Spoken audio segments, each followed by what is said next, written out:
Good evening and welcome to 22 News at 10. I'm Christina Demores. Vice President and likely 2024 presidential Democratic nominee Kamala Harris was in Pittsfield earlier this afternoon for a campaign fundraiser. 22 News reporter Heath Kalb was there and has the gravity of her visit. This fundraiser already had a level of significance unprecedented here in Pittsfield when Vice President Kamala Harris signed on to be the guest here when it was first announced. But after President Biden stepped away from his re-election campaign, this already important visit of hers became that much more impactful, creating one big buzz here in Berkshire County.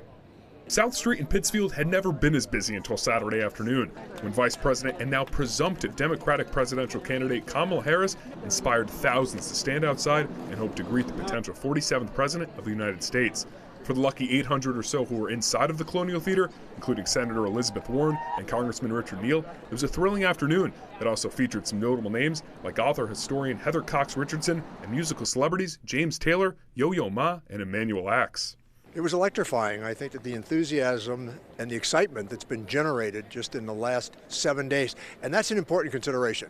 It had just been 6 days since President Biden made the decision to not accept the Democratic nomination and instead endorse Kamala Harris. And while there was excitement in Pittsfield for the vice president to come regardless, the knowledge that she's now running for president herself only enthralled the crowd more, especially as this visit is what many are calling an unprecedented trip to a blue state this close to an election. Well, it's a once-in-a-lifetime, I think, event, especially for someone my age.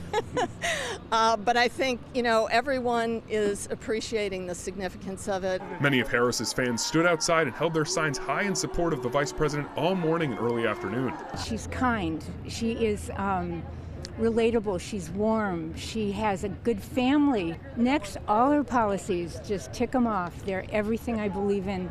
Not everyone who came to Pittsfield for the highly anticipated fundraiser wanted to give Harris a warm welcome, though. There were protesters and a healthy amount of supporters for her political opposition. But even through the disagreements, it was a mostly cordial and patriotic day where mostly all could appreciate the gravity of Kamala Harris's visit to Western Massachusetts. Well, I think it's great that she is keeping up her promise to come here, because I believe it was made in January, and it shows a commitment to the people of Western Massachusetts. I give her credit for that. The event raised over $1.5 million in total, with all of the proceeds going towards the Harris Victory Fund. And it's just the start for Harris as she begins her campaign the next few months to potentially one day lead the White House. Well, I talked to her for a few minutes and I said, brace yourself, it's going to be grueling. She said, oh, I know. We are just 101 days away from the general election, and so for now until November, Vice President Harris will look to raise more money and rally more voters across the country. But for now, today will be remembered as one of, if not the most notable day in Pittsfield history. Working for you from Pittsfield, I'm Heath Kalb, 22 News.